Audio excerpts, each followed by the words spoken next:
Live. You are all right. It says we are live. Let me get that pulled up on my YouTube channel just to make sure that is accurate. And then also I can post that on the social media in case anybody wants to watch. Gonna need that to not boot up. All right, so we should be at this point live, I would say. First and foremost, I want to welcome Dakota to the channel, and I will get into that in a second. I just want to start this video by saying if you enjoy languages or anything of that nature, feel free to reach out to me. I'm wanting to chat with any and everybody that I possibly can in regards to sorry, there's a little feedback there because I'm copying the link, but any and everybody in terms of language learning. So definitely, if you want to chat on this podcast or anything, let me know. I am going to read and respond to comments. So if you want to ask myself or Dakota anything, and we can talk about that. Dakota is someone whom I have known for a long time within the language learning. We met via YouTube. I found a video of his about Esperanto, and that is where I met Dakota. But Dakota, I will give you a second if you would like to. I think most of the people on this channel should know you because I feel like every podcast I've ever done, you're on at least 80 episodes. So, but if you want to tell some people a little bit, because I know some stuff has probably changed since the last time we chatted. If you want to introduce, you don't have to, but if you want to, you're more than welcome.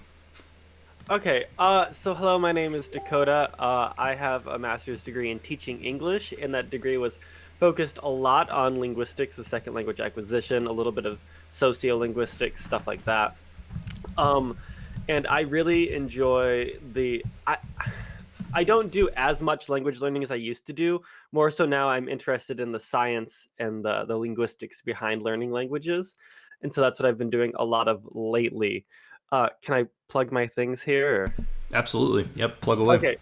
So I recently started a podcast where I'm doing a lot of research and reading a lot of peer-reviewed linguistic articles and things like that, and doing podcasts about linguistics topics. And that's more work than I thought it was. So I'm going to start talking not just about these ideas, but how we can apply them as language learners to our own lives, or as language teachers to our classrooms as well. Because that's really what interests me. And my big thing is game-based learning. Mm-hmm. And I'm currently trying to set things up here in Japan where I live, where I can learn Japanese through playing games, as well as help Japanese people learn English through playing games. Yeah, and I know that you were a long time ago. What always struck me as interesting, and I talked about this on last night's podcast with James, and that is we talked about goals. And I know one of your goals a long time ago was I need to mute my Facebook. Sorry, so that doesn't keep popping through. Let me just close my Facebook. There we go. Sorry. One of your goals was simply to learn. Basically, you wanted to learn every language that would allow you to play Magic the Gathering. You wanted to learn every Magic the Gathering language. Yeah, the game is printed in multiple languages, and one of the things I want to do is I don't necessarily need to speak all of the languages. Like, if I can only play Magic the Gathering in the languages, I'm content. Right. Just knowing the vocabulary for those specific cases. Or for... Yeah. Yeah. Yeah, that's really interesting. And I thought that was such a wildly specific... such a wildly specific goal. But I also love that because I know even to this day, you still release Magic the Gathering style content and stuff like that. Yeah.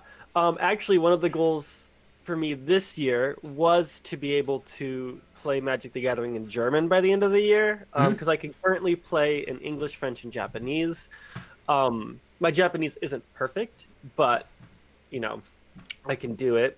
Right. But instead, I've actually kind of put that on hold. I'm still going to work towards it a little bit, but I'm actually going to try and learn to be a judge for Magic the Gathering tournaments in Japanese, because I think on top of helping me learn to play the game better, it will also help me learn Japanese better for my daily life, since I do live in Japan. Sure. What are your goals, or not what are your goals? What is the longevity of you staying in Japan? I know that it was kind of a roundabout way. As a matter of fact, I think last time I spoke to you, you had either just got to Japan or you were still in China, but or not last time I talked to you, but last time we did a video together. What is your plans in terms of long-term wise, in terms of being in Japan? As it stands now, the goal is to be here for a total of about 5 years, Mm. maybe. So that would be another 3.5 years ish. But that depends on. I'm also considering getting my PhD in linguistics. So if I find a program here in Japan that I like, I'll probably be here longer. If I find a program that I can start in 2 years somewhere else, then I might leave. There's a lot of factors, but the goal outside of these factors changing it is for 5 years total. Gotcha. Very, very interesting. We got two comments. Let's see. Mundo, hi, Seabolt. Greetings from Costa Rica. Welcome. Welcome to the stream. Thank you for joining. And Nick says, hi, you all. Welcome. Thank you guys for joining. If you have any questions for myself or Dakota, feel free to leave them in the comments there. I know I tell you this all the time, but I need you to get you hooked up with my buddy Evan, because he plays Magic the Gathering, and he lives in Japan. He doesn't live in Tokyo. He lives a little bit outside. I think he said it takes him maybe upwards of an hour to travel into Tokyo, but I don't know if that's actual distance or as much as just the hassle of getting into Tokyo. But I need to get you guys together, because I know that he loves Magic, and when he comes in over Christmas break, usually he brings all of his cards and we'll play. And I don't know if he's duping me or not, because he's like, well, this card says this, and I'm like, who am I to challenge that? So my Japanese is not good, but it's definitely not Magic the Gathering good, because that is some obscure vocabulary. Yeah, and that's the thing. The game has some really weird vocabulary. And so, like, one of the things I say about game-based learning is people often talk about, oh, this game is so good, it's got so much vocabulary. Well, a lot of the times, unless you're playing a single-player game, it's not about what the game says. Mm-hmm. It's about what you say to your opponent. It's about what you say to the people you're talking to. Right. It gives you a focal point to do something and to sit down and talk to people. Actually, one of the big conversations people are having in the Magic the Gathering community right now is the company is pushing for a lot more digital things, digital tournaments and things like that. And people are like, the game's called Magic the Gathering. Where's the gathering? We need more paper tournaments. We need to get together. Gotcha. And that's exactly why games are good for learning languages. The vocabulary in games is weird and obscure, but sitting down and talking to someone is really helpful. Yeah, and I think that could be good, because, like you said, it's getting you talking. It doesn't matter if the vocabulary is random or not. Part of learning a language is getting to the point of using it and speaking. And, let's say that, I can't think of any examples right off, but let's say it's some kind of weird enchantment or spell in Magic the Gathering that you're trying to cast. Well, even if you're casting that, even the word cast is probably a little strange, but in terms of everything else, 90% of that sentence is normal everyday vocabulary. It's just plugging in that one weird word. So you're definitely going to get exposure and practice to everyday situations, even if the 1+1 word, so to speak, is, some sort of weird Magic the Gathering terminology.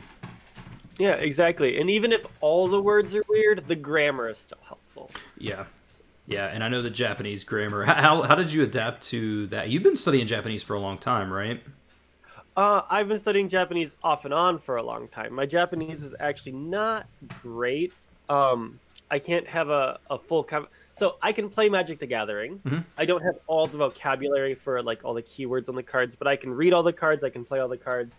But it's difficult for me to have a conversation with people. Gotcha. Yeah. It's I know that it's very, very hard. I feel like we're in the same boat, like, in terms of study, because I've studied Japanese off and on for 11 years now. I started in 2009, and I go through ups and downs, and there are years where I don't touch it. But I also think it's one of the best languages as far as an example of just completely breaking someone in terms of motivation and stuff. So. And I'm sure that you're probably like me in regards to your Japanese is probably better than mine. I'm not saying that, but like, you'll listen to stuff and you can pick out a lot. And then it's like, when you try to speak, you're just like, oh crap, I don't know what I'm like. That, yeah. At least that's with me. Yeah. When I go to, the grocery store to buy something, I can understand everything that's being said at me. I can't always respond, even if I've heard the phrases hundreds of times. They get stuck in my head sometimes and they don't come out. Right. For the other day, I was at Starbucks and they asked me if I wanted to drink at the. So in Japan, tax is different if you eat your food in a restaurant or you take it to go. Whoa, very interesting. So this is new. This just happened a couple months ago. Keep talking. I'm going to change the title of this video just because I just have it as live language. That way we can get a little bit of the topics to see if people want to come in. So the tax is different. Yeah. And so they asked me if I wanted to drink my hot chocolate in the Starbucks. And I said no. And I tried to say it's to go, but I could not for the life of me remember it's to go. Which I should, because most of the time they ask me if it's to go instead of asking me if it's there. And so I should know it, but it just would not come I'm assuming that's a different... It's probably not literally to go. Like, it's probably not iku. It's probably something different. Like, there's a different verb for it. Something about... I don't remember. I can't think of it right now. I remember it like maybe like 1 out of 10 times I need to remember. Right. It. Yeah. Well, I mean, and again, also James Anthony, welcome to the stream. Thanks for joining, man. He was on last night. And I get that because like that's the struggle, man. Is you can recognize so much, or you can recall it in terms of when you hear it, but it's hard to produce it. Yeah, and like that's a thing. Like your vocabulary and your grammar and everything, the receptive stuff that will always be larger than the stuff that you're able to put out. And that's not only in the languages you're learning, but it's also in your native language as well. Right. Like I understand much more English than I can use. Oh yeah.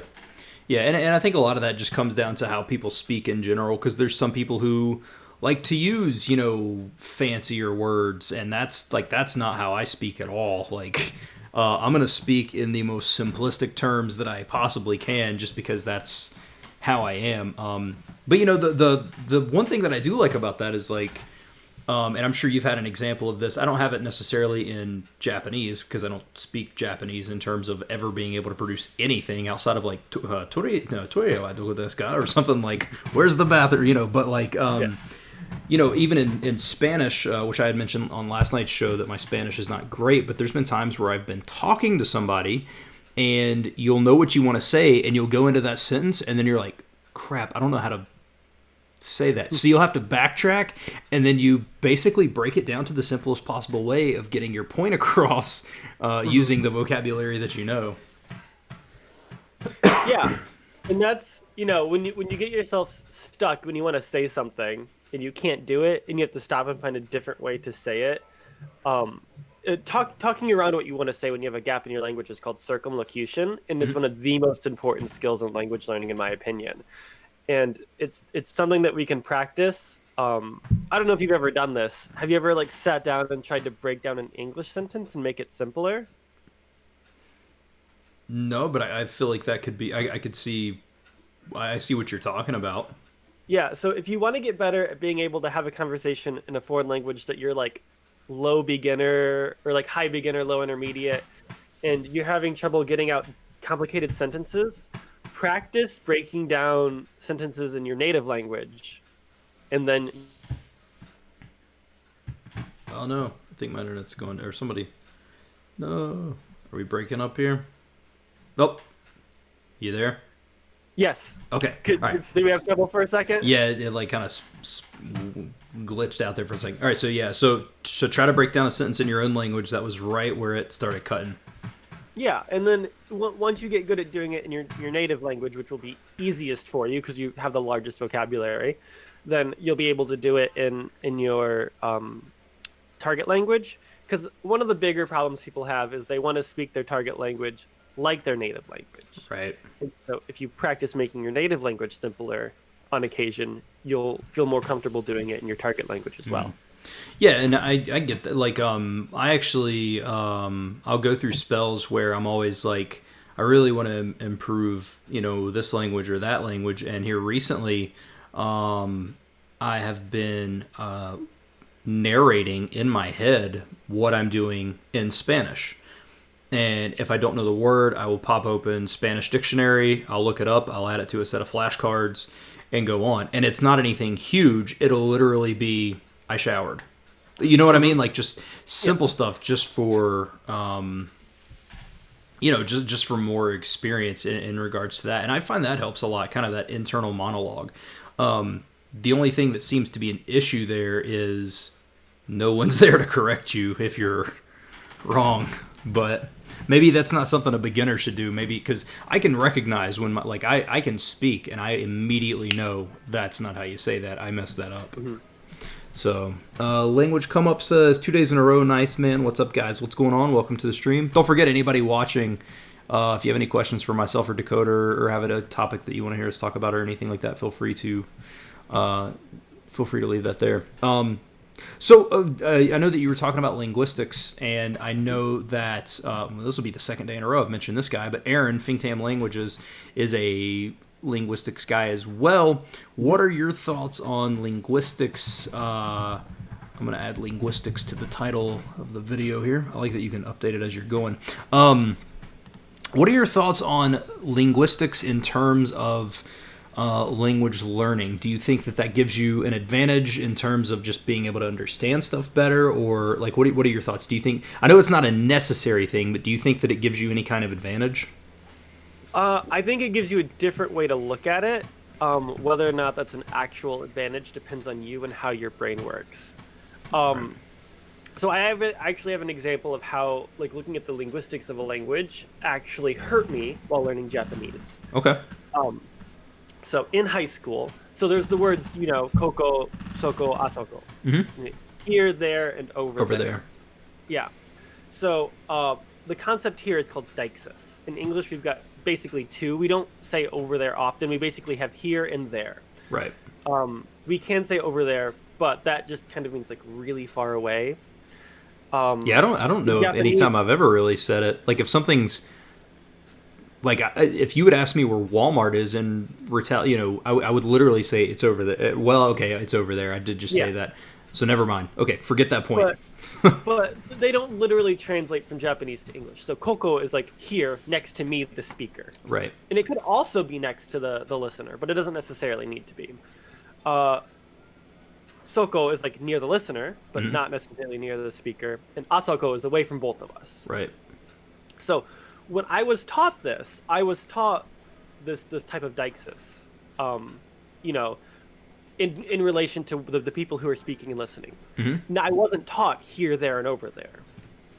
And so, for years, I didn't realize I could point to a map and say, koko de.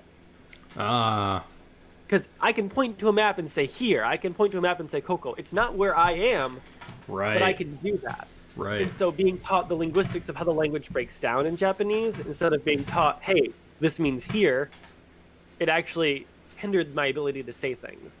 Gotcha. So it really depends on how you learn the linguistics, and understanding linguistics concepts, I think, won't hurt you, but learning the linguistics of a specific language instead of how the language is used can hurt you. Right. And that actually, that's a good point, because that actually breaks down more so to, even though it wasn't, that almost does break down into direct translation, word for word translation instead of idea or concept. Mm-hmm. So that's... Oh, go ahead. No, I was in direct translation isn't always the best thing, and especially because that's not exactly a direct translation. Right. When you don't want to use translations. You want to learn the concepts behind it. Right. But sometimes it's not the best. It depends on the situation, just with everything in life. Yeah, no, absolutely. And I was trying to think. It's hard to think in your own language, but I know that there's a lot of things that we say and a lot of concepts that English has that I'd never heard of because it's your own native language. But I know one thing in particular, this is something that my buddy Evan was telling me about, because he teaches teaches Japan in English. He teaches English in Japan as well. And he said one of the concepts that he has to explain to his students, and this is something I've never heard of, but it makes sense. And especially once you start talking, you can hear it. And I can't not hear it now. If a word ends in a consonant and the next word ends in begins in a vowel, they combine. The consonant almost becomes part of that second word. So if you're going hold on, let me think of an example here, but I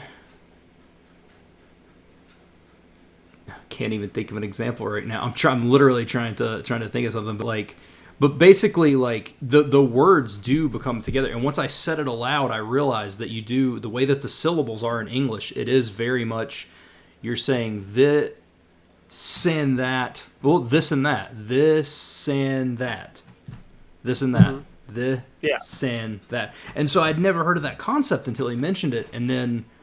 Like, every time I speak now, I hear that, and I'm like, oh my god, I can't, oh my god, die, can't stop. Like, it goes together. But I thought that was really cool. I don't know if that's a linguistics thing or not, but that was a very cool concept to me. Yeah, we actually don't even just do that in that situation. If a word ends and the next word begins in a similar consonant, we also do it. Like, what do you mean? What do you mean? What do you mean? Yeah. Yeah. Yeah, that's true. What do you mean? What do you mean?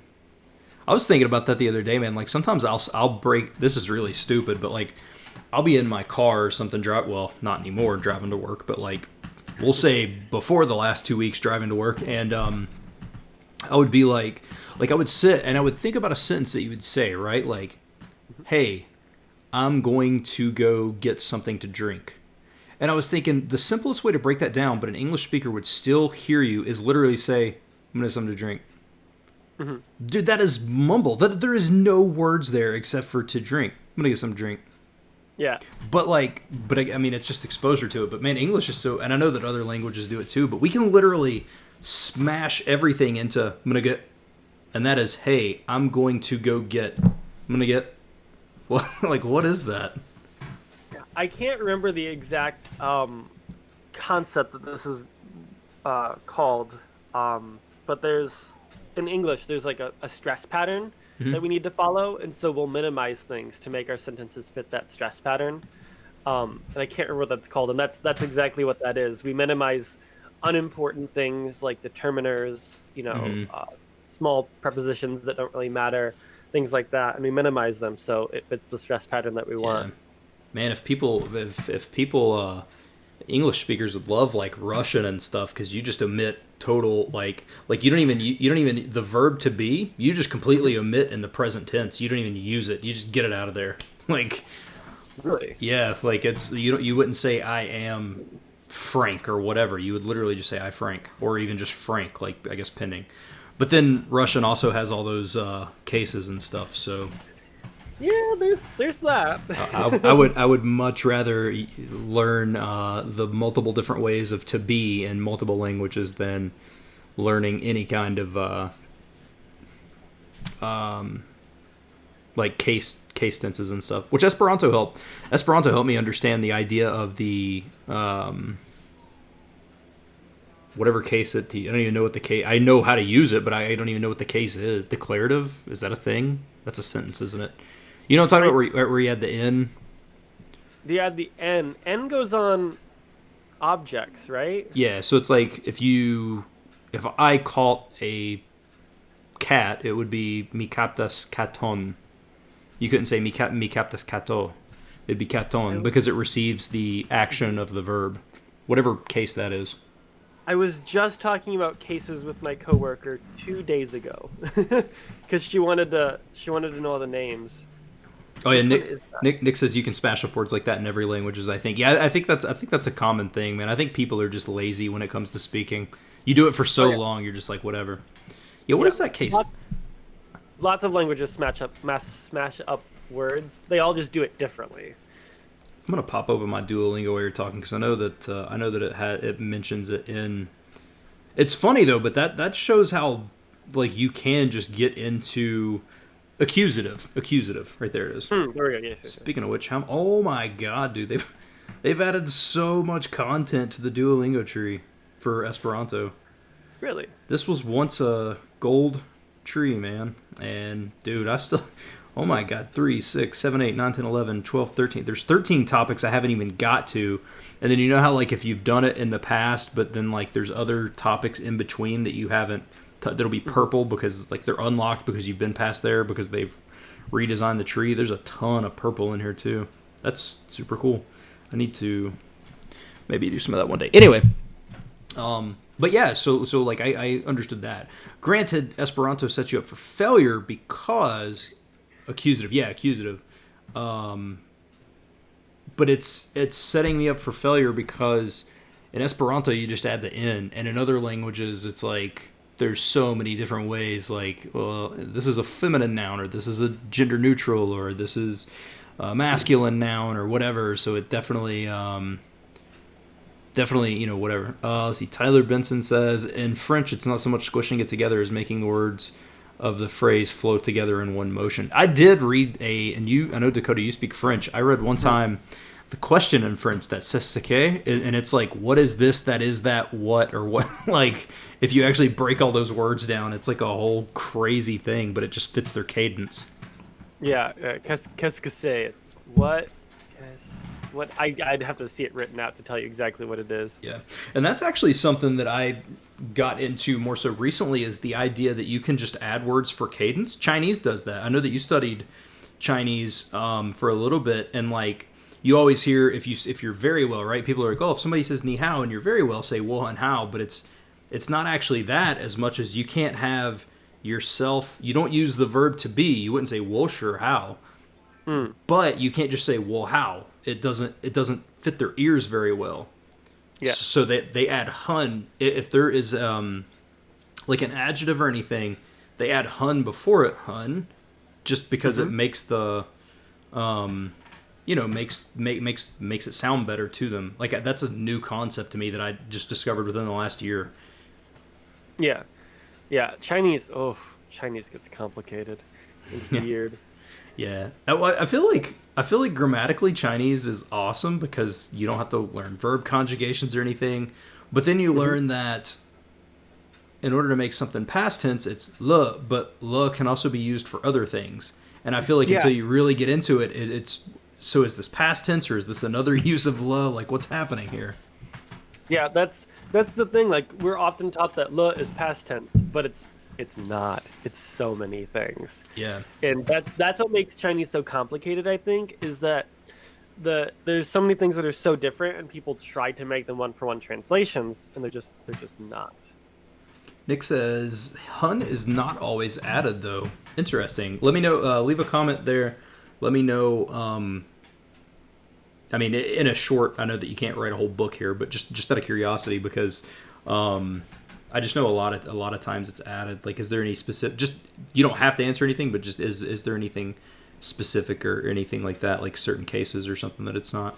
But yeah, Chinese. I still love Chinese, and I still want to do it, but just as again, as goals change and as and I got hit with a comment the other day about like talking about how I jump around a lot, and I've really been thinking like I mean I do want to learn Korean, and I'm learning Greek, and I know that and we can even talk about this if you want. I know that we have differing opinions from time to time on Lingq and Steve Kaufman and stuff like that, but not saying it's negative, but I know that we don't share the exact same opinions on that. But so Greek, I'm definitely doing that because I'm making videos for Lingq. Like, I'm making it specifically for their channel.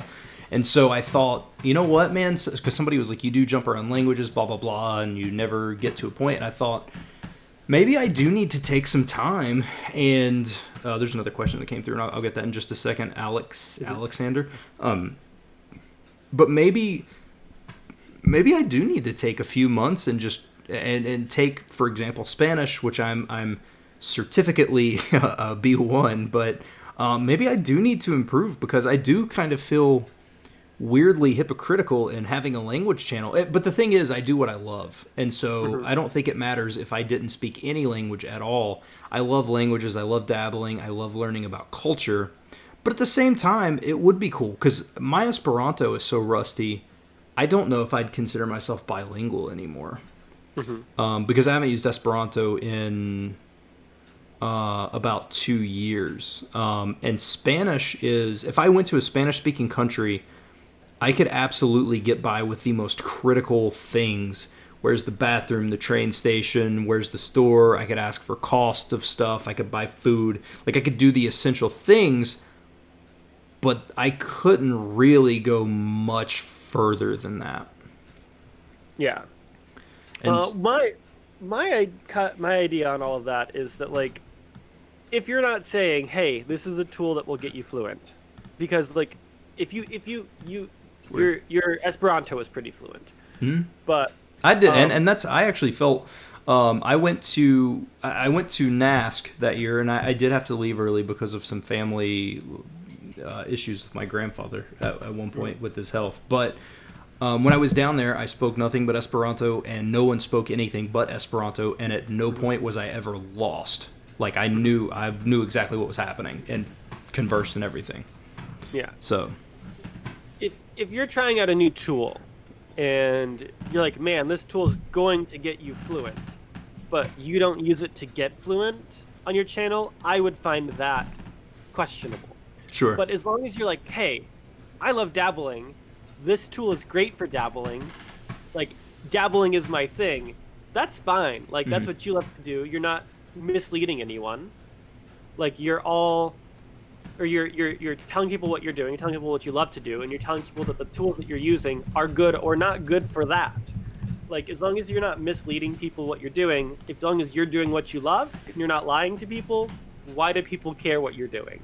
That's true, and I don't necessarily think that the comment came from a negative spot.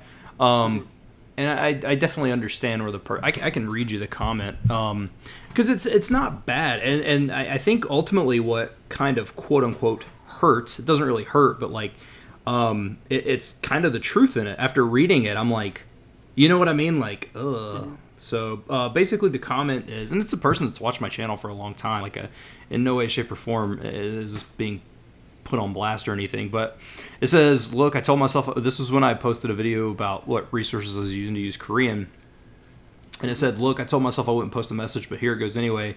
How many languages are you trying to learn half-assed? So far, you've done Chinese, Japanese, Arabic, Afrikaans, Spanish, God knows what else. What's the point of all this? I have yet to hear you speak any of these languages in a video, which that's not true, because I have released videos of me speaking. But it's like you jump from one language to another without making any progression. I don't mean to sound discouraging, but when I watch your videos, I get sad. You have so much potential, and you never stick it out. Come on, show us progression videos, or pick up a book and start reading, or find a native and try out what you've learned. Anything, really. You know, when one starts watching... that's a whole thing about porn. But regardless, like... and I get where that person is coming from. But in the same token, I think most people that watch my channel should know that that's not... what it is. There's only so much that I can do. I don't really have a lot of opportunities here, and as I mentioned, I think even mentioned in that Korean video that I made, was my goals have changed. A lot of the language, I can't speak Japanese here. I can't do it. The Japanese restaurants here are ran by people from Indonesia, China, and Thailand. They're Thai. So there's no point, there's no chance. But at the same time, I also understand where he's coming from, because I do jump around a lot. But that's also just me. So I don't know. It's a weird thing. And then I was talking to James yesterday on the podcast, and I continued talking to him on Instagram after. And I thought, because he speaks Spanish, and I thought, well, I even told my friend Evan, I was like, maybe, because I talked about Korean, and he said the same thing. And that's what's fun. I think that's what struck me, is he said the same thing.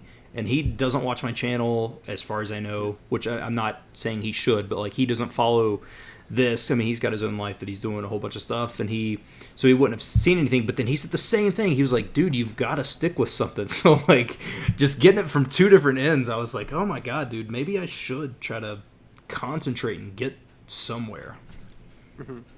Yeah, the way I see that is like, sit down and do it. Like, if that's what you want to do, if you want to get conversational or fluent in a language, then yeah, you're going to need to sit down and stop dabbling. But if what you love is dabbling, then dabble. Like, it all depends on what your goal is. Right. Now, I am going to disagree with you here for a second. You said, go ahead. Sure, where you live, maybe you can't speak Japanese. Right. However, look what we're doing right now. Right. I know. But I will say, and I said this, I think I said this on yesterday's video, man, the only people that are just overly willing to talk to you on a regular basis that I have found so far are the Vietnamese. They want people to learn their language so bad. And I think it's because when you think of Asian languages, it's always Chinese, Japanese, whether it be Cantonese or Mandarin or Thai or Taiwanese, Taiwanese dialect or whatever, or Thai or Korean or anything. Like it's like Vietnamese is the forgotten language of Asia, so they're like, learn our language. We're Asian too. Yeah. And I mean that in the utmost respectful way. Like, whenever I have even thought about dabbling in Vietnamese, I still talk to those people regularly because they're like, learn my language. It's really cool. Yeah, that's really awesome. So, all right, I'm gonna get to there are a couple things over here on the side that I want to get to. Alexander says, if you each had to choose 2 languages to learn to native fluency, which 2 would you each pick? So, like, I'm gonna take that as okay. So basically, yeah. So you would basically be a C2 level at 2 languages, and then I guess any of your other languages you wouldn't be like that good. What would you pick your best to be? Or not, like, what would you do if you could just choose? Mm-hmm. Currently, the answer might change. Currently, I'm dating someone whose language is Japanese, so I would pick Japanese. And I would also pick German because German is sexy. Yeah, I do love the way German sounds, man, because German, you can say the nicest thing, and it sounds like you're saying, I'm going to cut your throat open. Like, I disagree. It's just every time someone says something in German, I'm just like, oh, yeah, say it again. Oh. I love how brutal it is, man. German always sounds really, really brutal. I agree with you. I think it depends on kind of what you're going through at the exact time. I think this is a very time-specific goal, because if you asked me 3 years ago, I'd say something different. And if you ask me next week, I may say something different. One thing that would probably never change is Japanese, 100%. That's what got me into language learning. And so that would definitely be up there. Now, the other language I would pick, if I'm trying to narrow things down, I wouldn't pick another Asian language in terms of like that Eastern Asian language. Like, I wouldn't pick Korean or anything like that. And the reason is because if I knew Japanese, I would have an easier time learning. So if I learned Japanese, all the weird grammar aspects of some of those languages I could pick up on a little bit easier. So the other language that I would learn, I do believe, if I'm really, really thinking about it and really being serious about it, would be Russian. And that's because once I got past because I think Russian might have the most case. Russian has like 18 cases. Like, they don't mess around. Like, and so I think learning that could open up everything else for languages that have a ton of cases, and then I would have a grasp on that. So mine would be more so in the realm of it could help teach me other languages by learning the super complexness of that language, if that makes sense. That makes sense. All right, and here we go. This is, we're going to get to this. Language Come Up says, did I miss the part on Lingq? Where do you both differ? Do you want to talk about Lingq and Steve Kaufman for a little bit? So we didn't talk about this here, so you didn't miss anything here. We've just talked about this before. So if I understand, you love Lingq. You're working with Lingq now, right? Yes. Well, I don't get paid, but yes, I make video content for them. So I don't really like Lingq. I understand that it is a good tool. However, when I tried to use it, I've tried to use it twice now. The first time I did not understand it at all. It was not intuitive, and I don't appreciate that. Sure. I've heard that there's a lot more content and instructions on how to use it now. There was a little bit more when I started using it when I lived in China, but it still wasn't great. If you need to know how to use Lingq, I have a video on my channel. On my channel, not even on theirs. No, go ahead. Sorry. I mean, I've seen some videos before, and I'm still like, there's just so many things on this website. It's just, Yeah. And when I was using it, there were like these beginner things provided by Lingq, and I just felt like they were way too complicated. There were words that I didn't need to know, things that didn't matter, and so I skipped them because they were confusing and difficult. And then I started using like easier things that people had uploaded. I don't know if people uploaded them wrong or didn't do things, but there were words that were missing. Words were broken down incorrectly. And like, this doesn't mean it's a terrible app. It's still pretty helpful.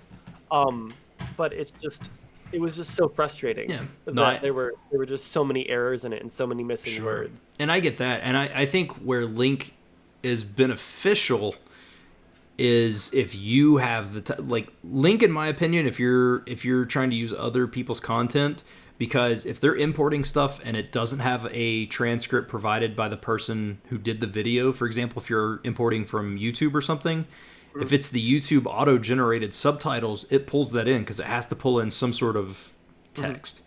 So you can run into a lot of issues that way. If the person themselves, like for example in Japanese, there's a channel called Learn Japanese with Miku, or Miku Real Japanese, or something like that. Miku Real Japanese, I believe it is. She, when she does her listening practice, she types out her script, like her, she does her own subtitles, so it pulls that in, and they're a lot more accurate. I definitely get that. In terms of the beginner content, I agree with that. Some of the stuff I don't like, and there's nothing wrong with that. I just don't like. I think like the "who is she" I've never found use for, or anything like that. I do go through the mini stories, and a lot of that is simply because there is some useless vocabulary for me, but there's also a lot of good stuff. And I do like the way that at the end of the mini stories, they do the circling questions, where it'll be Mike goes to work, or Mike's work starts at 7. Does Mike's work start at 7? Yes, Mike's work starts at 7. And that, so you just constantly hear it. With that being said, I can use Lingq and fully tell you I understand why people don't like it. Like, and that's kind of the thing. There's not a lot of down the middle people on Lingq. You either, I know James is a big fan of it that I had the chat with yesterday, and then on the opposite foot, you're not a big fan of it, and I can understand both sides of it, like, for sure. Yeah, I think the one thing that Lingq is good at is it has a lot of content, and so it's good for intensive reading, which is one of the better ways to learn a language. It's got a lot of stuff there. That being said, I find that a lot of the features on Lingq are distractors. The flashcards I don't think are great. And I don't use the flashcards, but I know a lot of people do. Yeah, and I think that pulls away from the things that Lingq does really well, which is to provide a lot of stuff. Yeah. The way that I do it, just to throw this out there, for example, right now with my Greek, I am going through, and so I've done like I think 11 mini stories as of right now, and what I'll do is every day I'll say, all right, I'm going to go through 2 or 3, and what I do is I read it, and if I get to a point, because I'll read it and I'll have to where I know most of the words, but there are some of the yellow words, the words that I don't know, and once I get to the end of the page, I'll hit the button, and you can if you hit the small green arrow instead of just the bigger arrow, it actually just reviews the flashcards for that specific page, and that's the only way that I'll review in terms of like a flashcard system. I don't go to like their SRS system or anything like that. I don't do that. I did not understand the SRS system when I tried, because when I was doing it in China, I was trying to give it a fair shake so I could review it, and there were just so many things that I couldn't figure out on the website, or things that were just like overly complicated. And I just decided to drop the idea of doing a review of it, because I know that it is really helpful for a lot of people, but it just does not work with the way my brain works. Right. And so, no, I get it. Like I said, I don't dislike your opinion of that, because I know that it can be very, very hard to use. A lot of times when I look up reviews online or anything, because what's weird is I get obsessed with like the idea of language reviews. Like to this day, I'll still look up Lingo Deer reviews or Lingq reviews or my thought is maybe I'm going to find some new feature of this or some new mechanism of this app that I didn't know existed. But anytime I look up anything on Lingq, generally, if it's a negative review, it's because it's almost overwhelming because there is so much. They do have their little setup with when you click on stuff, it'll give you kind of like a little exercise of this is what happens here and this is what happens there and all that stuff. And they do their live webinars and stuff. But in terms of like, I don't know, man. It can definitely be. It's very overwhelming because there is a crap ton of features on that app. Yeah. Yeah. And I was having trouble having my app sync up with my desktop version of it as well. And I think that Interesting. if it focused more on the things that it did well and worked on those, because I feel like what it is Lingq doesn't provide anything new. It just provides a lot of things that are being done in different places and smashes them all together. I 100% agree. And Yeah. because they're focusing on smashing so many things together, I feel like things aren't as polished as they could be. Whereas, Anki is a flashcard app. It does flashcards really, really well. Right. Something like I can't think of the name. I used to have this like reading app where it just had a few short stories in a couple of different languages, and it did that really, really well. This was like 5 years ago, though. I don't even know if it's still around. There's an app called it's called Language Bee or Lingua Bee or something that will give you a short story here, and then the bottom will be translated. Yeah, I still have that app actually. Yeah, and so like there's a bunch of things that do these things really, really well, and Lingq tried to be all of them at once. Because of that, I think everything suffers a little bit. And like, sure, it's convenient that everything's in one place for you, but I feel like that it's lesser quality, and you could piece it together on your own if you wanted to. Yeah, the main feature that I use on it is, first off, I love the statistics section. I know people don't, but I love the idea of known words. I know, again, I think that's something that me and you disagree on a little bit, because I understand there are different, just because comi, come, comes, comen, comemos, that's not actually 5 or 6 different words. It's one. So I definitely get where people come from there. But I like the statistics page from a set of when I read something and I check that I've read it, it'll tell me. I love the idea of seeing how many words I've read because it feels like progress. I love that every time I listen to a story or anything like that through Lingq, it tells me how much time I've listened. It's just an easier way to track without having to track. That's one thing I like about it. But really the only thing I use it for is the reading. I don't. I mean, I import my own content. That's not what I'm saying. But like, I don't use flashcards or anything like that. And I don't go as crazy. I've mentioned this in my Lingq videos that I made for Lingq. I don't go crazy like Steve. I know within 3 weeks, Steve will have gone through all 60 stories of whatever language he's learning. And that's, again, where I differ in terms of learning. I would rather go through 4 or 5 stories in a week and then just really just bang those out and just rehash the material so I really pick it up. But I also understand on the alternative, you're going to see those words down the road as well. I don't know, man. It's a whole weird thing. But yeah. That's mine and Dakota's differences on Lingq. It's not like I said, I hope it didn't sound as crazy as, what maybe people took it as, but we definitely differ on Lingq and stuff like that. One thing I've always said that I appreciate is people like Steve Kaufman, and I know this is going to sound like I'm just saying this because I work for Moses, but Moses, McCormick, and a couple of other polyglots, even though they have their own service, I've never come off as their used car salesman because they will talk about other stuff. I've seen in Moses's videos, people will say, "What do you think about Duolingo?" And instead of saying, "Well, use my course," he'll be like, "Oh, I think it's good. I use it for this or that." Like, I think that's cool. And Steve will do the same thing. Now, he will mention I use Lingq basically exclusively, but it's also it is his app that he developed, and that is how he would learn if Lingq didn't exist, and that is through reading. That's how he's always talked about learning all of his languages. But he's also not opposed to talking about other applications and basically, whatever you can to get the most out of language learning, do it.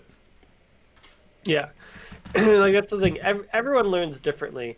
And so different things are going to work differently for different people. Yeah. So I think that's the biggest thing to learn. Like, I feel really bad about this, man, but like, the app Babbel?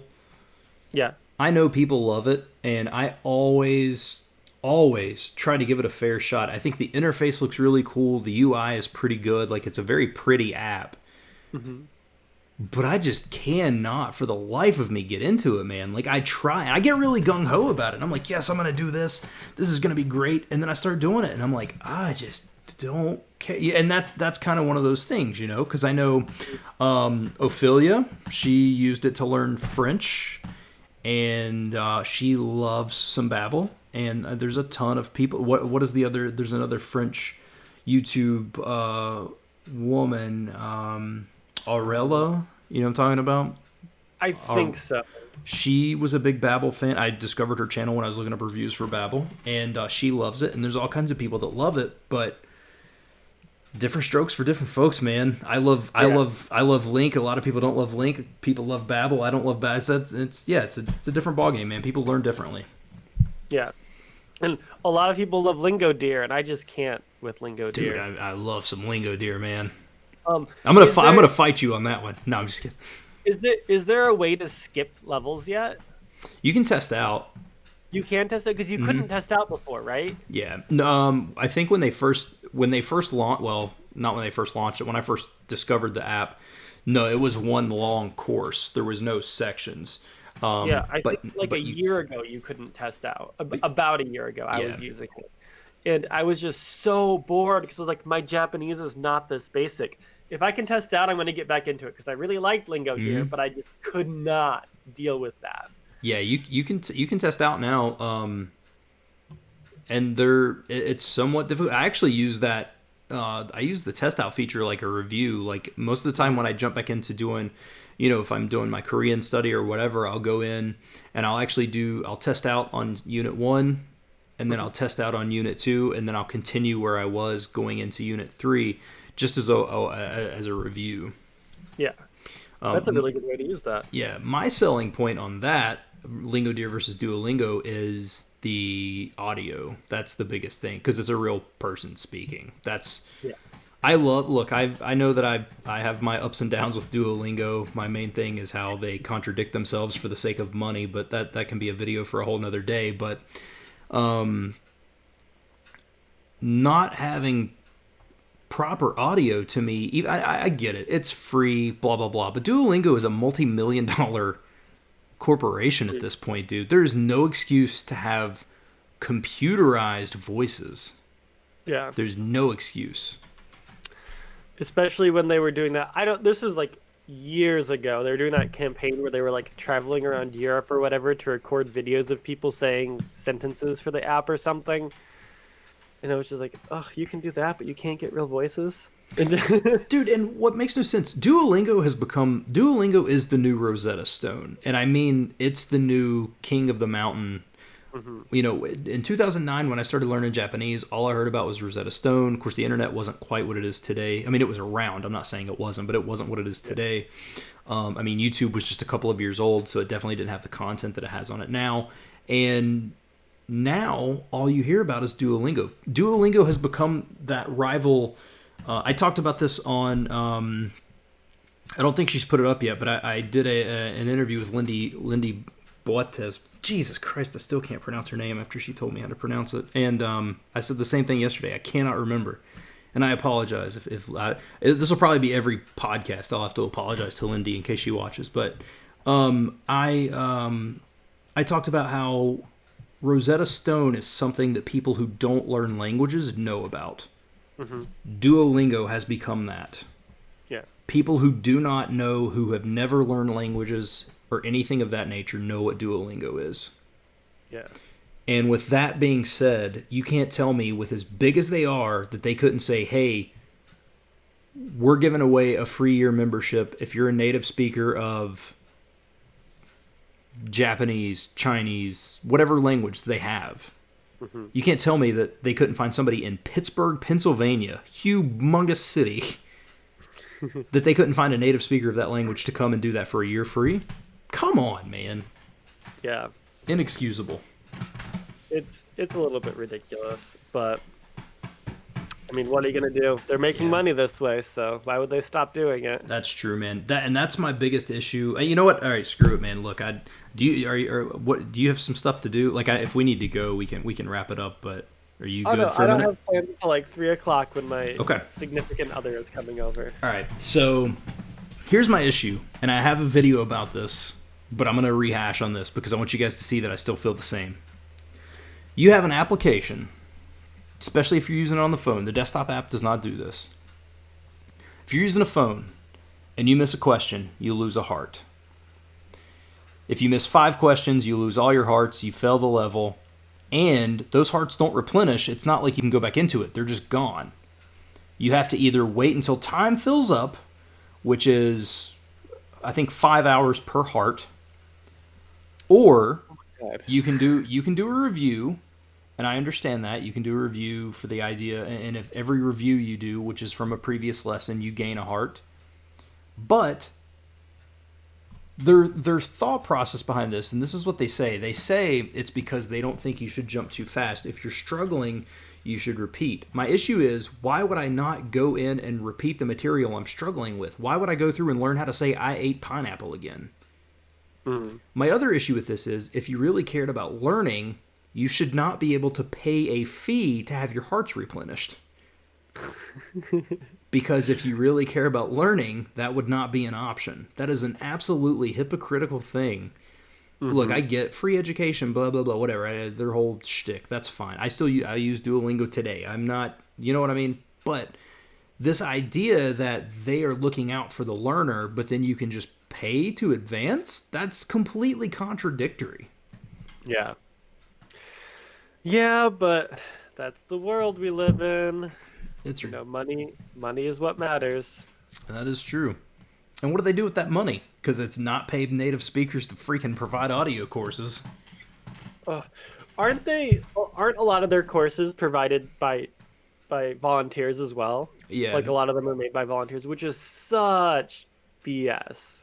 Yeah, it's as far as I know, I'm not 100% sure on this, but like, the only experience I have with this is just talking to Chuck Smith briefly, because he was one of the main people who set up the Esperanto course.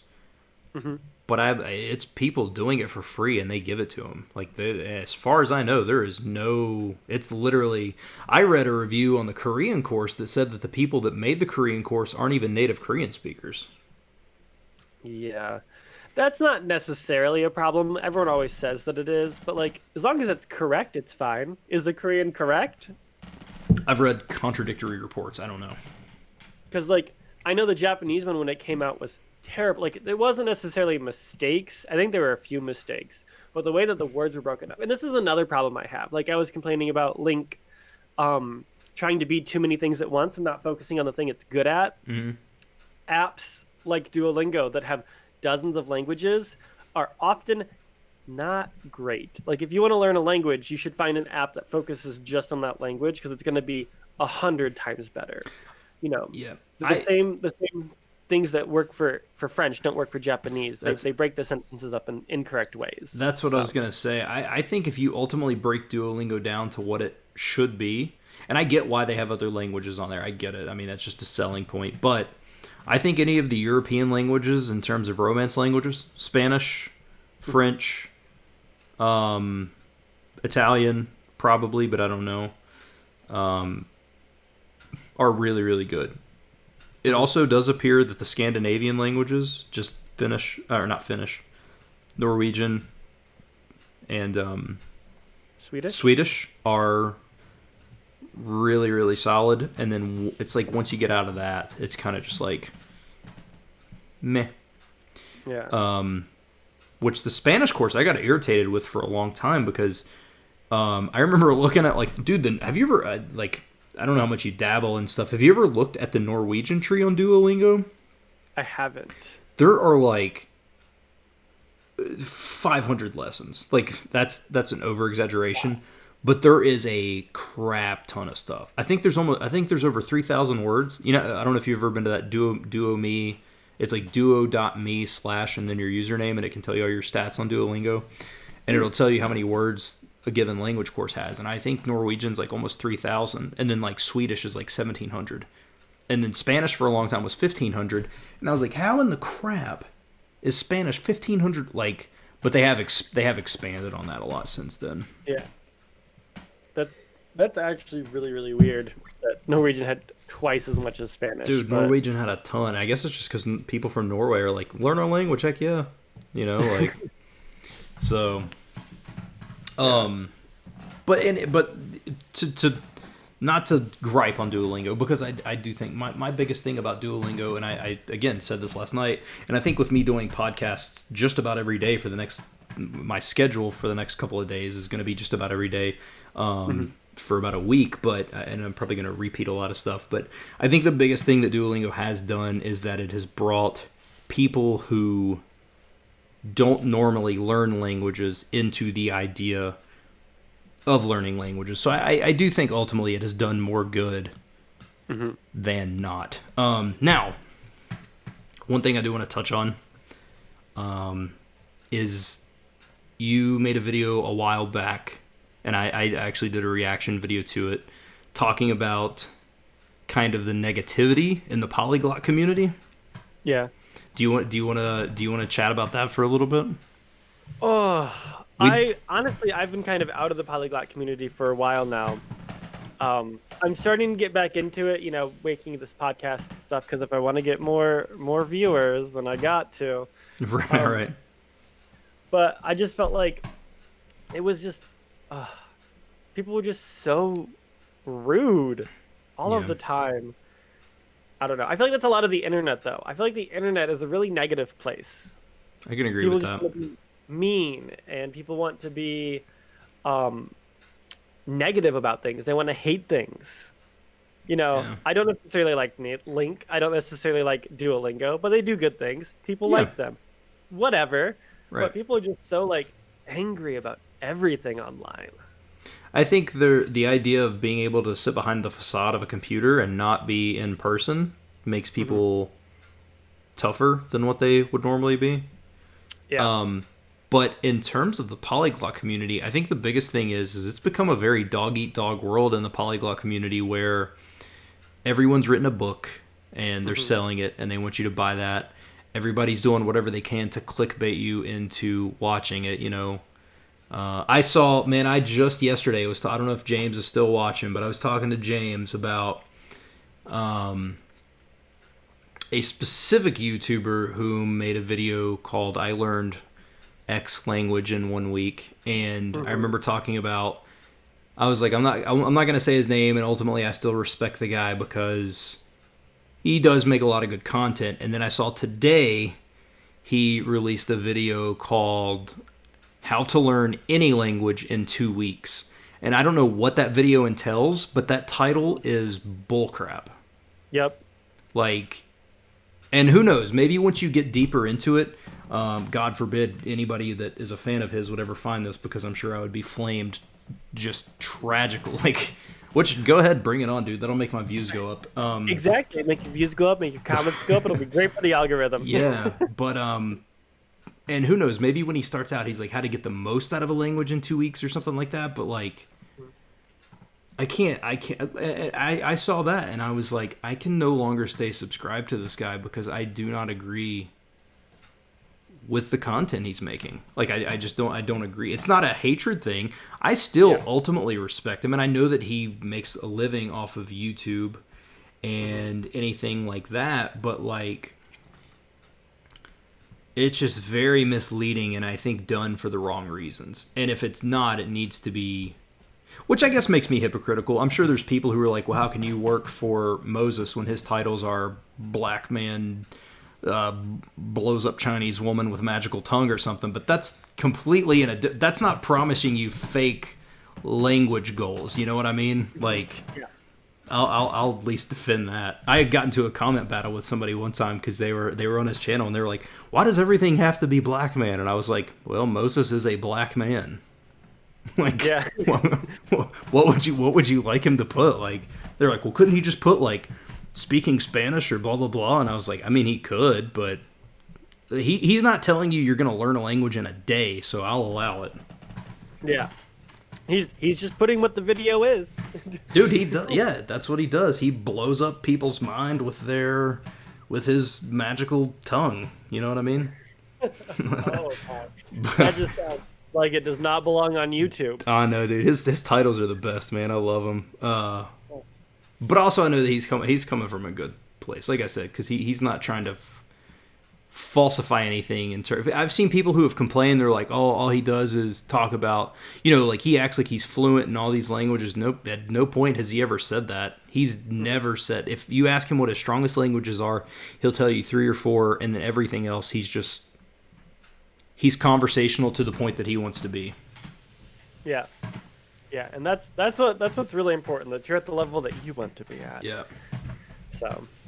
So it's an interesting thing. But the polyglot community, man, there's still a lot of good people out there. They're just unfortunately not making a lot of videos. Ophelia, I guess, is doing, because I know you watch her channel, or you did watch her channel or whatever.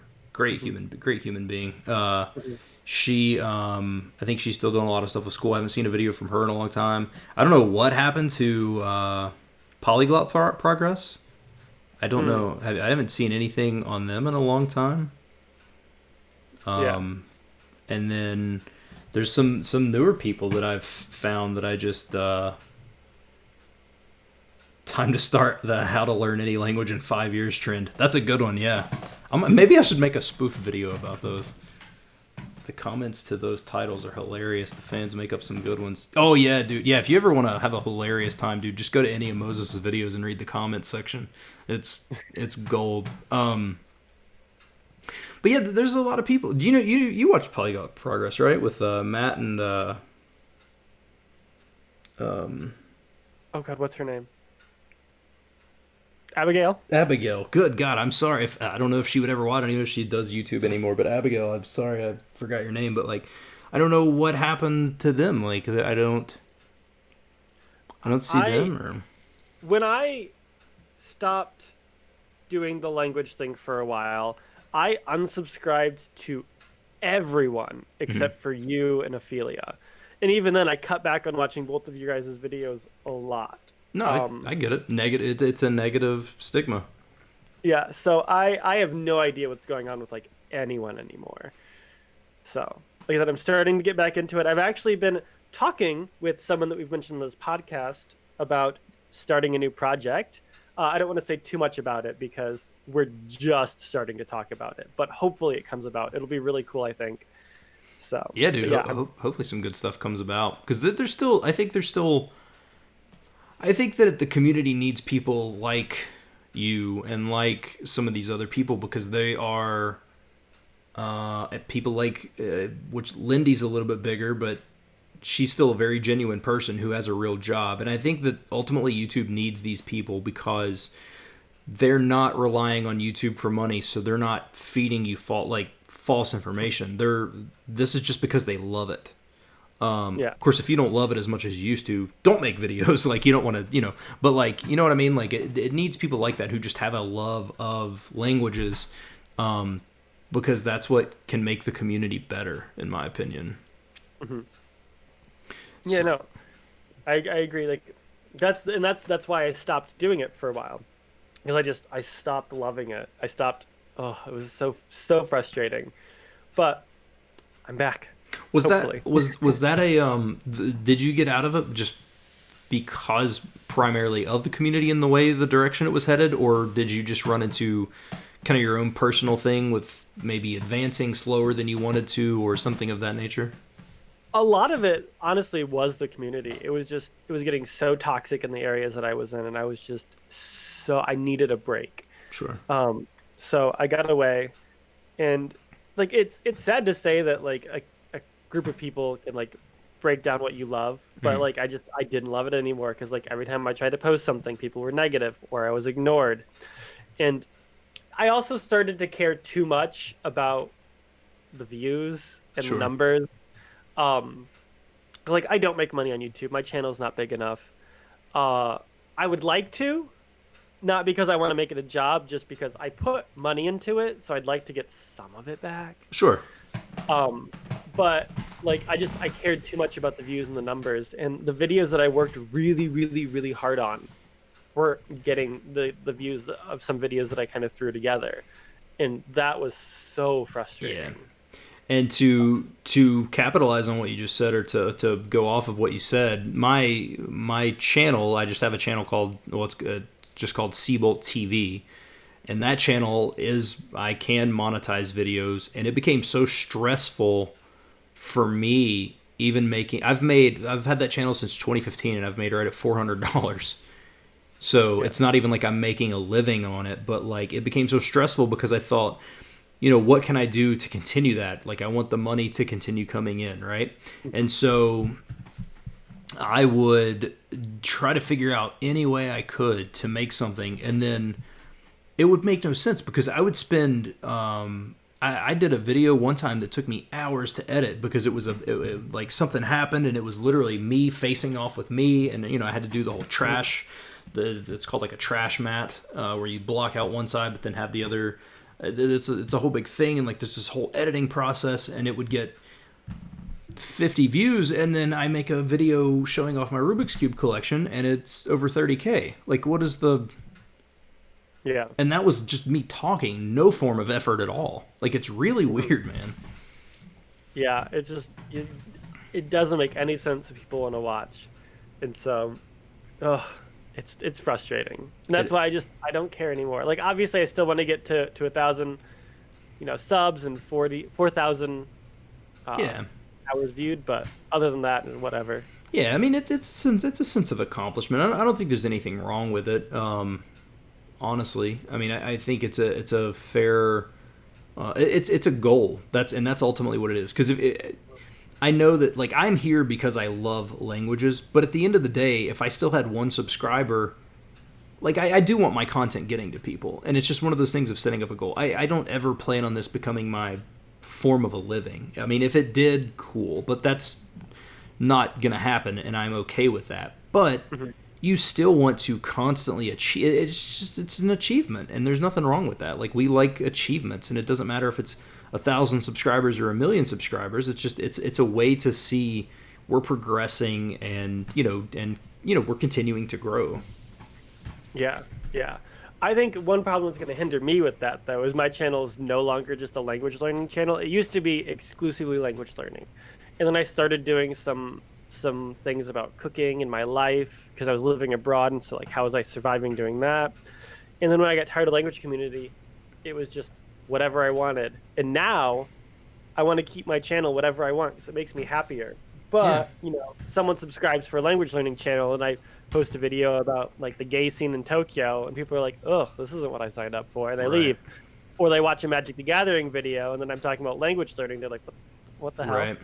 But that'll ultimately make you happier though, because like my main channel, I have 1,500 subscribers on, and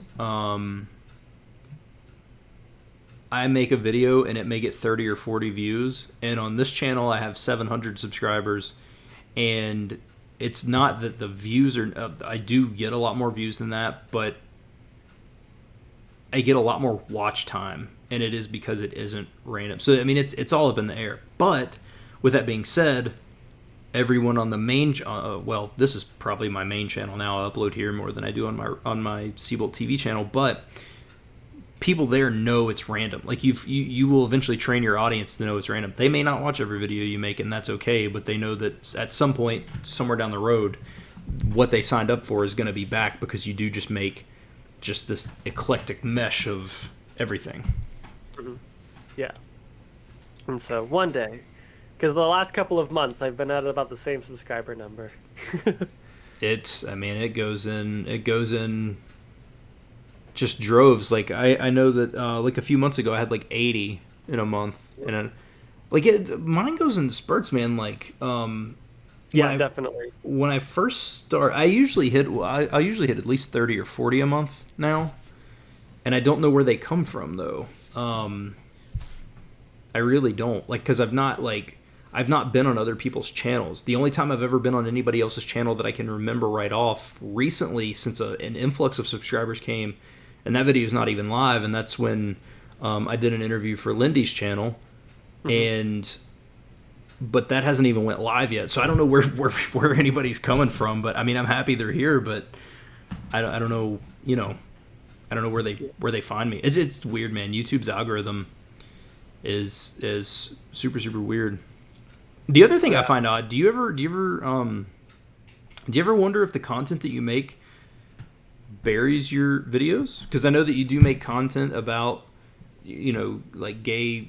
I say gay stuff. I don't mean that in the way that it sounds. Like I'm not Oh, saying that in a gay negative stuff. sense, but I know. like Yeah. you talk about being gay or whatever, and like I've always thought that that's weird because I feel like those will bury your videos, but at the same time, all right, we're also anybody watching, we've surpassed languages here. We'll probably come back around to it, but this is what's cool about Dakota. Like I know me and Dakota know each other well, just through the internet, but we can just talk forever. But so YouTube will bury content because of the content, right? Gay, anything like that, but they're also a very liberal conglomerate. So like what is the I don't know. It's weird. It's kind of like how, so when you think of a horror movie, you don't think of like that being something that conservatives love, right? Mhm. But there are a lot of conservative values in horror movies. Have you ever noticed that? I've not really paid it. I mean, I could probably think of what you're talking about, but like, Who dies first in a slasher film? man, let me tell you something. I worked on a horror movie 10 years ago. Uh, I was working on it with my buddy Harvey. He wrote the script. He knew that I loved movies, and he was like, because I told him, I said, we need to write a movie, and basically, he was like, well, I already have one wrote. And I said, all right, cool.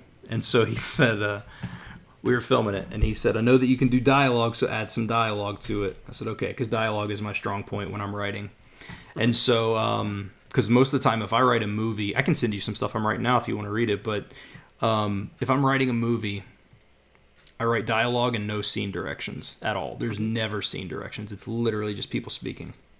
So he said, add some stuff. So I added a couple of scenes, and we were shooting a scene one night, and this was a death scene. It's where a chick gets on. I shot a nude scene, which was very, very. I don't know if I'd ever do it again. That's what I'll say. It's very uncomfortable. Not my call. It was his call. Whatever, your film. But she gets her heart ripped out of her chest. So we had to paper mache her chest, and then have the heart rip out or whatever. And he was like, "That's cool. That's going to be the first death." And I said, "But what if it's not?" And he said, "What do you mean?" And I said, "The cliche." I'm going to let you get back. This does relate, I promise. So anybody listening here, this is totally going to relate to what Dakota was saying. So I said, what if, I said, who's the first to die in horror movies? And he says, the black guy. And I said, what if a black dude comes stumbling out of the woods and he sees this, slasher or whatever. I think it was a vampire movie, which I'm not a big vampire fan, but it was a movie and I really liked the material. So I was like, all right. But I said, so he stumbles out of the wood and sees this guy coming to him. And I said, and what if the vampire's like, dude, you're not who I'm hurt? Because there was a story as to why he was trying to kill only this specific person. Mm-hmm. And so he's trying to explain it. I'm not going to kill you. I'm not going to kill you. And dude, he just he takes out this knife and he's like, I'm not going to let you do it. You're not going to kill me. I'm not going to be the first person that dies. And he's like, dude, don't hurt me. I'm not going to do anything, whatever. And he's like, I'm not going to hurt you. If anybody's going to take me down. And the dude just cuts his own throat and kills himself. Oh my god. That was gonna be the first death in the movie. But anyway, so I know what you're saying. The black person, yeah, they die. No, it's actually often in slashers at least. It's you said a nude scene, a naked woman was gonna be the first person to die. Okay, I thought you were going with the black person dies. That also happens a lot, but in a lot of slashers, it's a running joke in movies like Scream and Cabin in the Woods, they mention it. The promiscuous woman is always killed off. The sinful people are always killed off. Sure. The final girl is almost always the pure virginal woman. Right. Despite Hollywood and horror movies being seen as these liberal slaughter things that conservatives don't want to see, they're often really the same in what they're saying. Right. I find that really interesting. But also, despite this, horror movies are some of the best genres. It's the best genre in my opinion because it looks at the human psyche in a way that no other genre does. Mm-hmm. And that's why horror movies are my favorite, but also they're my favorite movies to watch in other cultures because you get to learn about other cultures and what they're afraid of and what matters to them by watching their horror movies. No, I agree because if you watch a Japanese horror film, it is a fully different thing. Because in America, what terrifies Americans, and I still do not understand this, but what terrifies Americans are these jump scares, and I hate that. Like, because that's not scary. Like, it's a mild inconvenience, and you think that you're scared. But it's not that you're scared. It's because it's something popping out of nowhere. Mm-hmm. And I hate that. But then I watched. I remember watching. I love Takashi Miike, and so I remember watching One Missed Call. The Japanese version, and dude, it's just this tense thriller the whole way through. Like it's just this. There's no jump scares or anything. It's just that it's almost that like one string sound that throughout the whole thing, and it's just this constant tense moment. And there's just this build, and then there's a proper climax, and it's done. There's not this weird ba ba ba ja boo boo boo. Like it's not that. Yeah. I was actually just last weekend, my significant other was over, and we watched. No, we didn't get through all of One Missed Call, but we watched a fair bit of it, and it's one of my favorite Japanese horror films. My ringtone, when ringtones were still a thing that people downloaded and got from my phone for a long time, was the ringtone from One Missed Call. That's awesome, man. Do you like my favorite Takashi Miike film is Ichi the Killer. I tried to watch that once, and for some reason I couldn't do it. Really? But I've heard it's really good. I'm going to try it again sometime, but the one time I tried to sit down to watch it, it just didn't click. What I love about it is they've taken this idea of, it's a good versus evil, but it's the ultimate when they match because it's a sadist versus a masochist. Mm-hmm. And it's this perfect. So you've got this villain who like wants to inflict all this pain, and then you've got this other guy who likes to take it. Wait. Mm-hmm. Swap that. You've got the villain who likes to take, because at the end he's like, well, I don't want to spoil it, but it's like it's this ultimate tale, and it's such an intriguing. It's just which I haven't seen it in a long time. The only way I've even seen the like unedited version, because it is vastly different, is just online. Me and a buddy ordered it from FYU one time, and the only version that they would sell was the R-rated version. And it is, I know that sounds crazy, but it is a completely different movie, man. Like all the stuff they cut out of it, it's completely different. Yeah. Well, that's the goes back to like you can make even slight changes and it completely changes the meaning of something, especially horror films. Yeah. So. Yeah. Are you a Kevin Smith fan at all? Do you like Kevin Smith? Like Clerks, Mallrats, Chasing Amy, Dogma? Never seen any of those movies. First off, that hurts every fiber in my body. Second off, he made a movie. His second movie he made in 1996. Mm-hmm. 95. It was called Mallrats, and Mallrats was his second movie. It was made after he made Clerks. Clerks was a huge success in comparison to what it was. It was a huge success based on the budget he shot it for. And Mallrats he made, and from where he still wasn't established, they didn't let him edit it. So the 10-year anniversary DVD came out 2005, and I got it. Well, they had the big selling point was they had his cut of the movie on there. Yeah. And I liked what the accent that I just slip into there.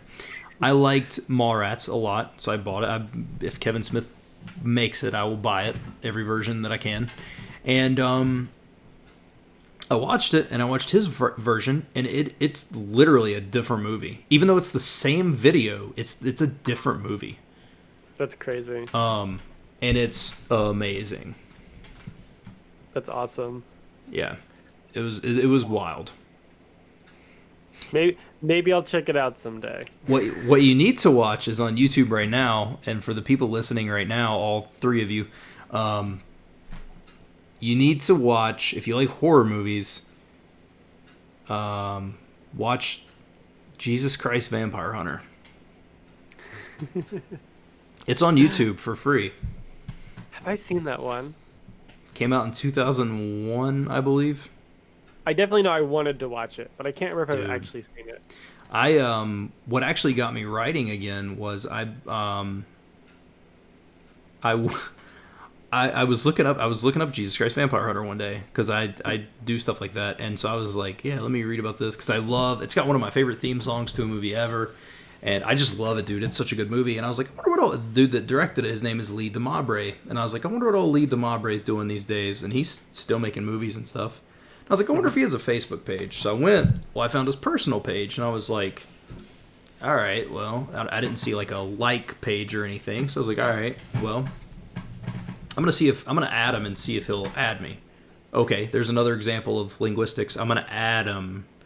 I'm gonna add him, and so he accepted my friend request, and I was like, all right, this is pretty cool. And I sent him a message and I said, hey, I just wanted to let you know. I said, I'm not in any way, shape, or form expecting a response from you, and I'm not trying to blow you up because I'm sure people message you all the time. I just want you to know you've directly impacted my life. You made one of my... It's a top 10 favorite film all time for me of any films that I've ever seen. Like, I loved it that much.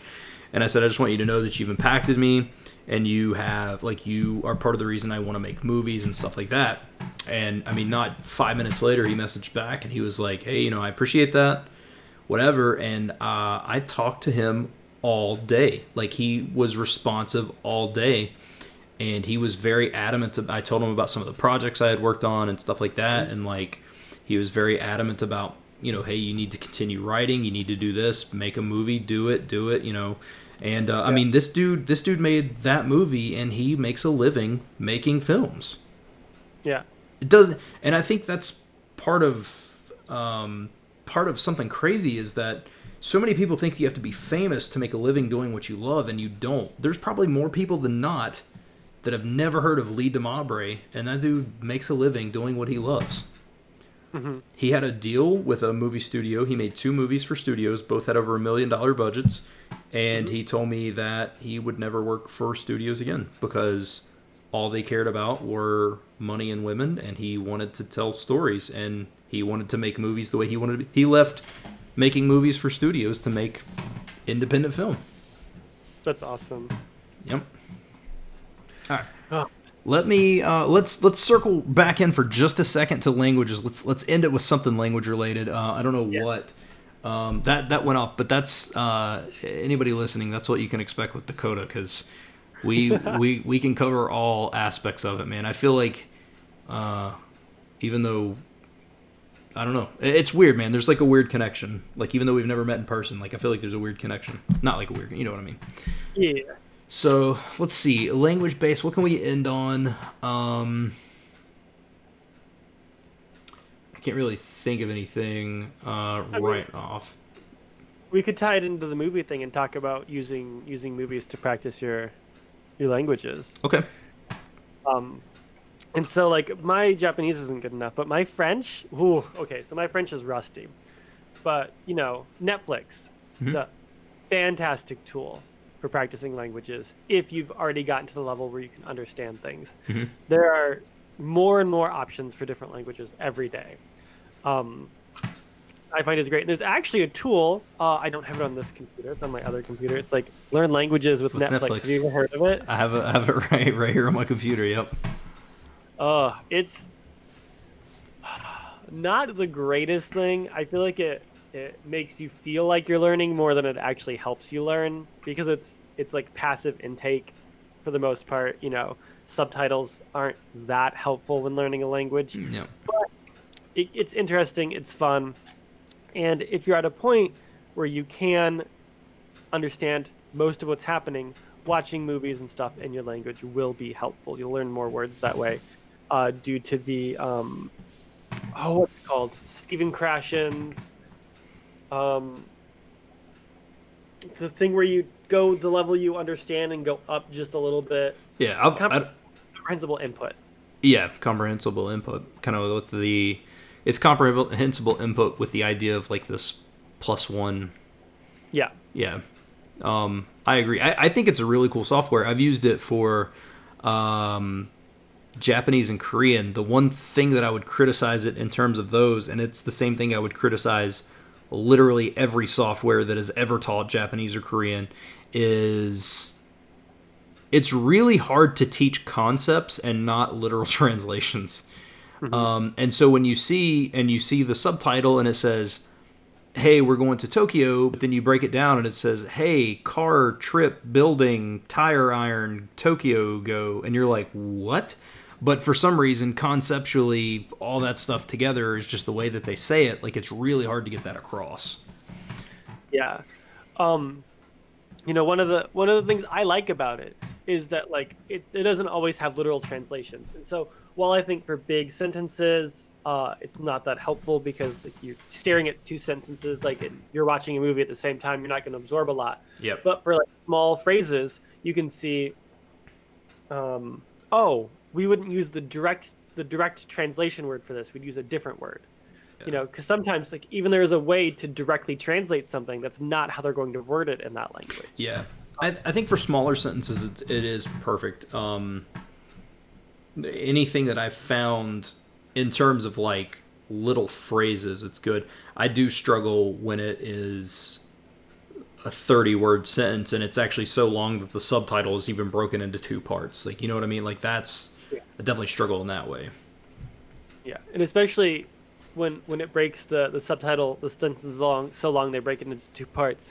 That really doesn't work when you're translating between English and Japanese because the verbs are in different places. The sentences are backwards, not exactly backwards, but kind of backwards. Yeah. So it's really unhelpful in that situation. No, for sure. I definitely think it's a really cool application. I don't know, because I have messed with it, but I'm assuming if you click, you can add words to like a vocabulary list to export, right? Like if you wanted to study specific vocabulary.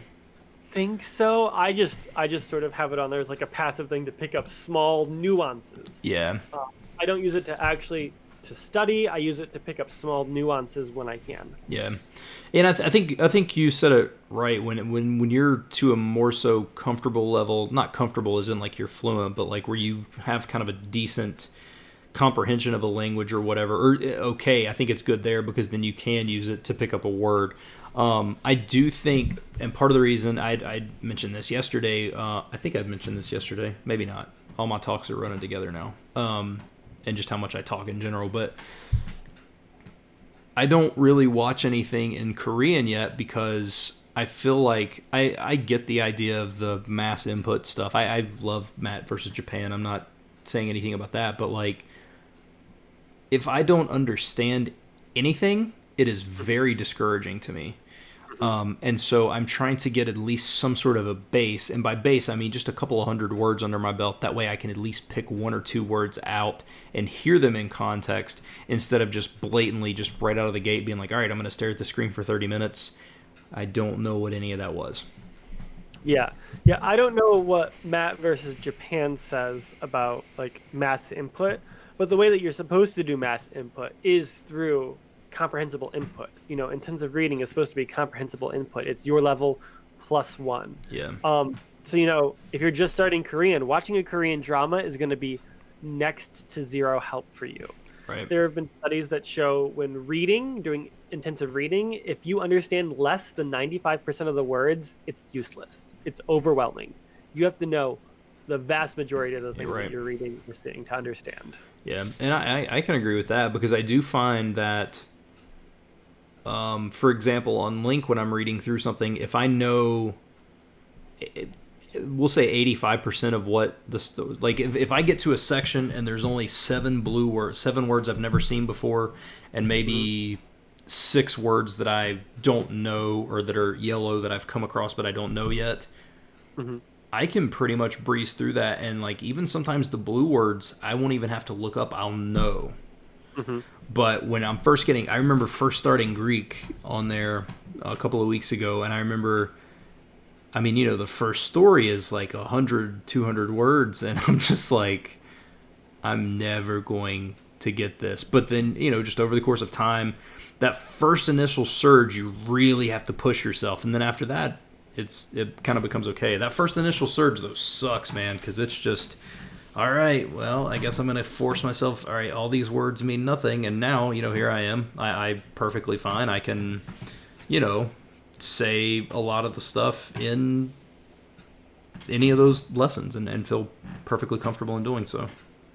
That's awesome. So yeah, that's comprehensible input in a nutshell. It's more complicated than that, but that's the basics. Yeah, no, for sure. I get that, sure. Well, Dakota, man, I think we've been going on it for like 2 hours here, man. Close to ish, which is always fun. I could definitely talk forever. Started streaming, 94 minutes ago. Not too bad.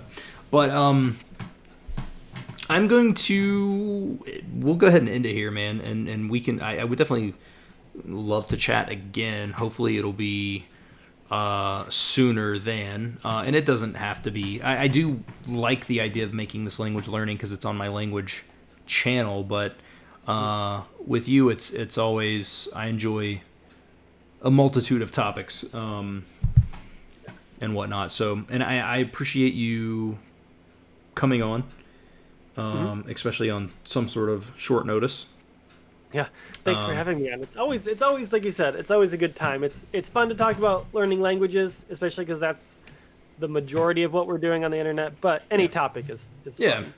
Well, and like I said, it's hard for me not to, because that's ultimately where we met each other, so to speak. It was on an Esperanto video that you had made. It was, you were doing the 15-hour, like 15 study hours to determine how good or whatever that you were in Esperanto. And I think that I had hit right at I think the video that I saw was maybe around, you were at like study hour number 12, or I don't remember exactly, but so that was our first introduction, because I think I remember being like, hey, I'm learning Esperanto too, all right, or whatever.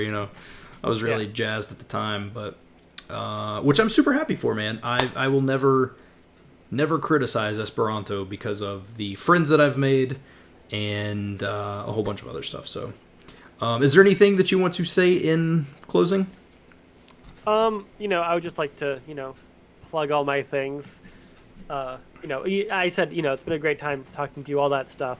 But, you can find me if you want to see more of this wonderful face at, what's my YouTube channel right now? Dakota Abroad. Dakota Abroad. It is no longer the Language Learning Lounge. Yeah, that is the name of my podcast, though, the Language Learning Lounge podcast. It doesn't have podcast in the title, just Language Learning Lounge, I think. And then Instagram and... what's the other one I use? Twitter. At the LL Lounge. LL Lounge, man. Heck yeah. That's super, super cool. What's funny is if I'm not mistaken, hold on, I'm going to look this up while you're on here. This will be the last thing.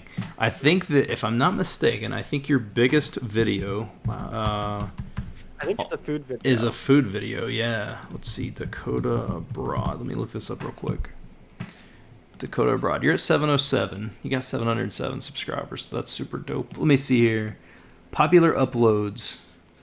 No, okay, your most popular upload is a video called "I'm Sorry, Could You Repeat That, Please?" Your second, third, and fourth most viewed videos are food videos. They're my cooking and rice cooker, right? Yep, rice cooker cooking, no bake cookies, rice cooker curry cooking, and that was called Cooking in France, and hot pot. Yeah, then those were all on rice cookers. Oh yeah, here we are. Okay. My 7th most viewed video is my short story. That makes me really happy. Oh, that is cool. Yeah, because I know that you had talked about wanting to do some short stories and talking about you were talking about sharing some of your work and stuff again. Yeah. Actually, the thing that really frustrates me with my top most viewed video is that it actually has a really, really short average view length. I think someone shared it somewhere and like bots watch it for like 5 seconds or something. Yeah, that's always super frustrating, because I know that, like, I think that actually matters more to the YouTube algorithm is the watch time, which is really stupid because I made on my or on my Seabolt TV channel, I made a video of it was called a 60-second film, and the average view time is like 40 some seconds. But then I'll make a video that's 10 minutes long, and the average view time will be 1:50, but the 1:50 one holds more weight, even though it's way less of a percentage. Yeah. Like, it's really weird, so.